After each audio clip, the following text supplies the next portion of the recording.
Hare Krishna. Today we are reading from Srimad Bhagavatam, Canto 3, Chapter 21, Text 5 and 6. First, Text 5. Ruchiryo Bhagavan Brahman, Daksho va Brahmana Sutta, Yata Sasarcha Bhutani, Laptva Paryacha Manavim. Word to word, Ruchi, Ruchi, Yah, who. Bhagwan, worshipful. Brahman, O holy sage. Daksha, Daksha. Va, and. Brahmana, of Lord Brahma. Suta, the son. Yatha, in what way? Sasarja, generated. Bhutani, offspring. Labdva, after securing. Bharyam, as their wives. Cha, and. Manavim, the daughters of Swayambhuva Manu. Translation: O holy sage, tell me how the worshipful Ruchi and Daksha, the son of Brahma, generated children after securing as their wives the other two daughters of Swayambhu Manu. Purport by His Divine Grace, A.C. Bhaktivedanta Swami Srila Prabhupada, teacher. All the great personalities who increased the population in the beginning of the creation are called Prajapatis. Brahma is also known as Prajapati, as were some of his later sons. Swayambhuva Manu is also known as Prajapati, as is Daksha, another son of Brahma. Swayambhuva had two daughters, Akuti and Prasuti. The Prajapati Ruchi married Akuti and Daksha married Prasuti. These couples and their children produced immense number of children to populate the entire universe. Vidura's inquiry was, how did they beget the population in the beginning? Next verse. Maitreya uvacha praja srijeti bhagavan kartamo brahmanodita saraswatyam tapastepe sahasranam samadasha. Word to word. Maitreya uvacha, the great sage Maitreya said, Praja, children, Srija, beget, iti, thus, Bhagavan, the worshipful, Kardama, Kardama Muni, Brahmana, Brahmana, by Lord Brahma, Udita, commanded, Saraswatyam, on the bank of the river Saraswati, Tapa, penance, Tepe, practiced Sahasranam, of thousands, Sama, years, Dasha, 10. Translation: the great sage Maitreya replied, commanded by Lord Brahma to beget children in the worlds, the worshipful Kardama Muni practiced penance on the bank of the river Saraswati for a period of 10,000 years. Purport by His Divine Grace, A.C. Bhaktivedanta Swami Srila Prabhupada. It is understood herein that Kardama Muni meditated in yoga for 10,000 years before attaining perfection.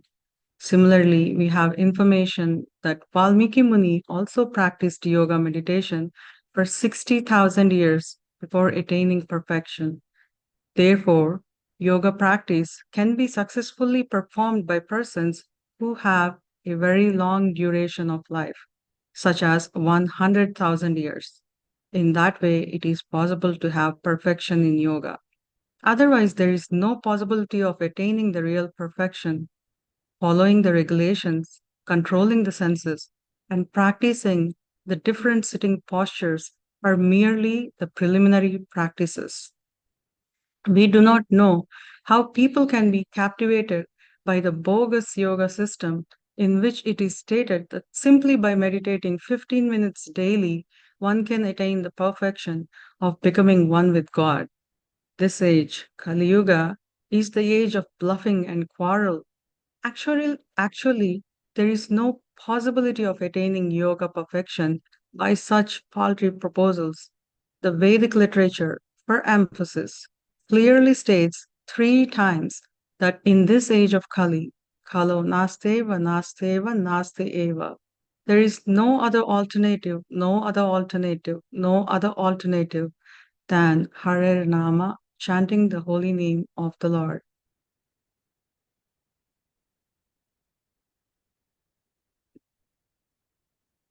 Namo Bhagavate Vasudevaya. Om Namo Bhagavate Vasudevaya. Om Namo Bhagavate Vasudevaya. Om Ajnanatimirandasya Gnananjana Shalakaya Chakshurunmilitam Yena Tasmai Shri Gurave Namaha.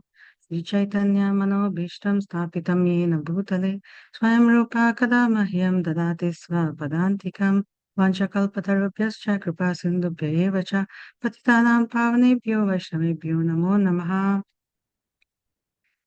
So in the beginning of this chapter, we are in the beginning of this chapter, chapter 21. This is a background conversation going on between Vidura and sage Maitreya, where Vidura was inquiring from Maitreya about the lineage of Swayambhuva Manu. And in the previous verses, we have heard that the reply of sage Maitreya that Swayambhuva Manu had 2 sons named Priyavrata and Uttanupada, who ruled the world, and also a daughter named Devahuti, who will be married to Kardama Muni. In this verse that we read today, verse 5, we are hearing that the other 2 daughters of Swayambhuva Manu, Bhuti and Prasuti, were married to 2 sons of Brahma, Ruchi and Daksha. And these great personalities are called Prajapatis because they increased the population in the beginning of the creation, and that was their service for the Supreme Personality of Godhead, procreation. And one thing that was interesting for me here as I was reflecting with this verse is that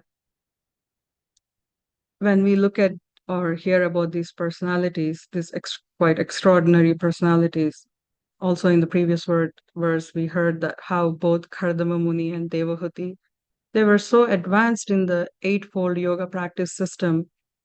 They prepared thoroughly for their services, their offering in terms of undertaking austerities and penances. And they were already in the level of perfection by the time they were rendering the service.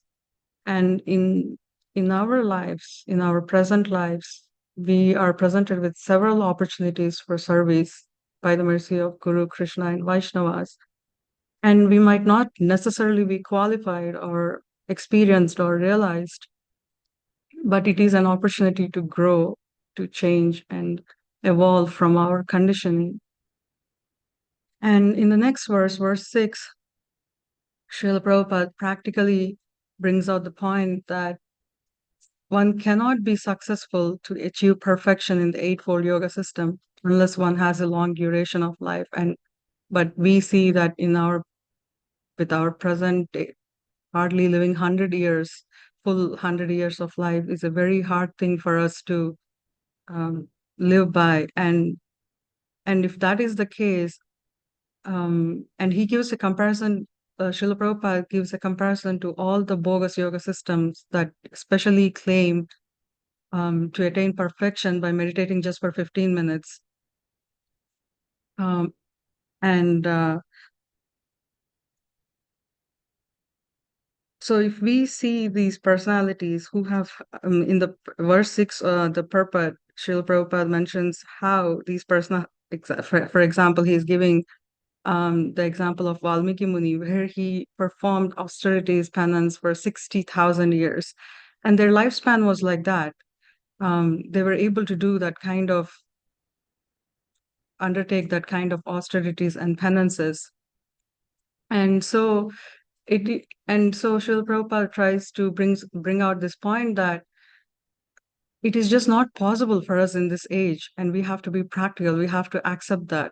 And what is practical in this age, he's very clearly giving in the end, is the Hare Nama, Hare Nama, Hare Nama Eva Kevalam. There is nothing. That's the meditation. That's the yoga for this age, the recommended process for this age. And as I was reading reading this and meditating on this, reflecting on this, one thing that was very striking for me is that we always talk about the importance of chanting the holy name for this age. And when we initially come in contact with Krishna consciousness with devotees, we somehow take up to chanting and we keep chanting for month, years, and years to come, and years pass by. And um, by the purification that we get from chanting of the holy name, maybe we have realizations, maybe we have some realizations, but ultimately we have to be able to come to a point where we can understand that the name, form, qualities, pastimes of Krishna are not different. They are one and the same. So the holy names, when we are initially, we might have come in contact with the holy name and we might not know that. We might just think of it as a mantra. We might just think of it like a formless thing. We might think of it or some other concoctions. But by the mercy of Srila Prabhupada and Vaishnavas, we come to understand that no, actually, holy name is Krishna himself. It has a form. That is the form of the Lord, the Tribanga Lalitam, the beautiful form of Lord Krishna. And that is what Srila Prabhupada wanted to give to us, Krishna consciousness in each and every thing that he was offering us in the holy name, in the form of deity worship. There is Krishna in the form of deities in the holy dhams. There is Krishna in associating with Vaishnavas. We remember Krishna, and so all these processes of bhakti help us only in one thing, that is remembering Krishna. So we might take chanting, as a regular routine activity after some time. Um, and we might take it lightly, or we might just sometimes it happens we might be mechanical about it, or sometimes we might just do our rounds just for the sake of checking the box as that I've completed my 16 rounds today, and there's nothing wrong about that. But if we really understand, if we go deep with the holy name, that actually Krishna is present when I'm chanting with him, um, and try to remember that, um, and we try to avoid the offenses as much as possible. And also, when we try to bring the mind back to the holy name in the presence of Krishna, that I am in the presence of Krishna, um, then it's Krishna consciousness. And as I was also reflecting on this particular particular purport, one thing that came to my mind is, we can talk hours and hours, or we can have a whole japa retreat for 2, 3, how many ever days for on the chanting of the Lord. But one thing that I wanted to particularly bring about in this class is the sweetness of the holy name. It is so sweet, just like Krishna. It is so sweet, and immediately this um, Kevalastakam song came to my mind. Madaram Madarebhyopi, Mangalebhyopi Mangalam. And I just want to read the translations, at least the translations, because it's a nectar. The translation one, it's an 8 stanza, 8 verse song, if you know what I'm talking about. The translation of the first verse is more sweet than all other sweet things, more auspicious than all other auspicious things, the greatest purifier of all purifying things. The holy name of Sri Hari alone is everything. The entire universe, from exalted Brahma down to the lowly clamp of grass, is a product of the illusory energy of the Supreme Lord. The only thing that is reality, reality. Again, I say reality. The holy name of Sri Hari alone is everything. That person is a true preceptor, or a true father, a true mother, and a true friend, also only if they teach one to always remember the holy name of Sri Hari alone is everything. There is no certainty when the last breath will come and put an abrupt halt to all one's material plans. Therefore, it is wise to always practice chanting from very childhood. The holy name of Sri Hari alone is everything. Lord Hari eternally dwells in that place where truly exalted, spiritually advanced souls sing in the mood of pure devotion. The holy name of Sri Hari alone is everything.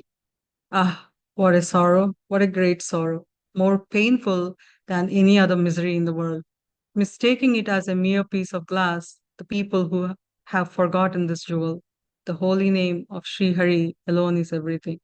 It should be heard again and again with one's ears. It should be uttered over and over with one's voice.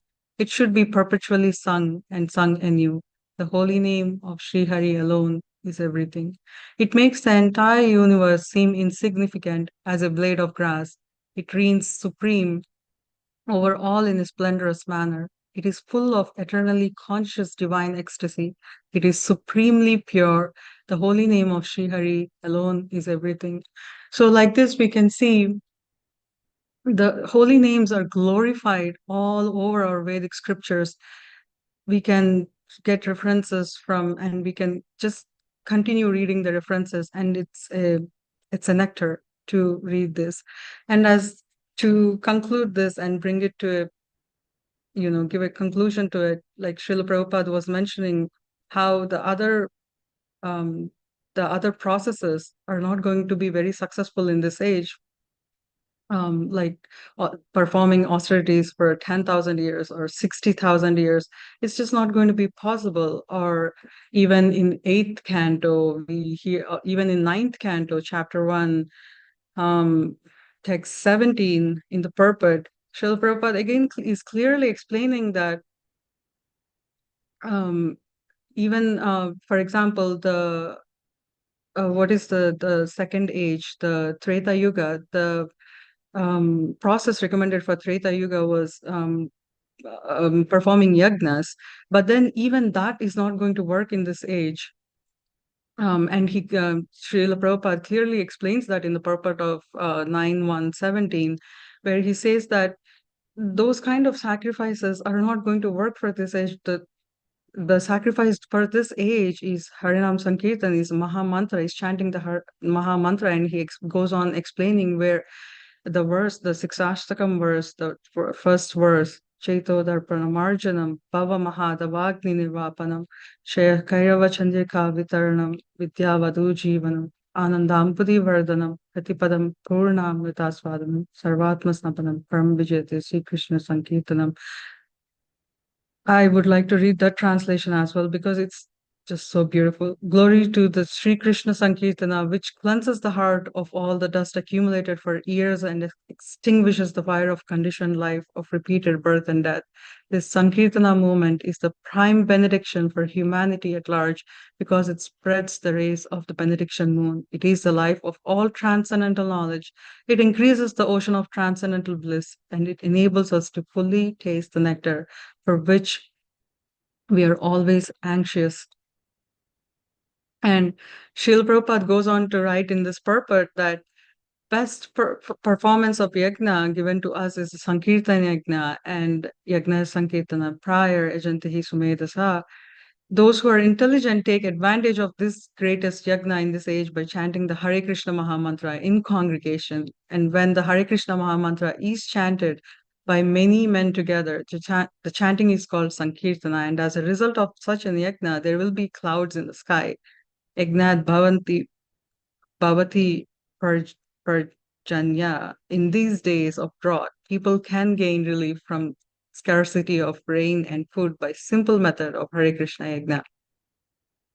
So that's Srila Prabhupada's point in this, coming back to our present verse of third canto, 21st chapter, verse 6, that the other processes are not going to work for this age, and the only process is going to be Sankirtan Yajna. And the main point that we have to remember while chanting the holy name of Krishna is to remember Krishna all the time, whether we are chanting, whether we are associating with devotees, whether we are honoring prasadam, whether we are in a dham, whether we are serving the deities. It is Krishna. It is him, the ultimate well-wisher and our only friend. So I would like to end my presentation there. If there are any questions and comments, we can take them.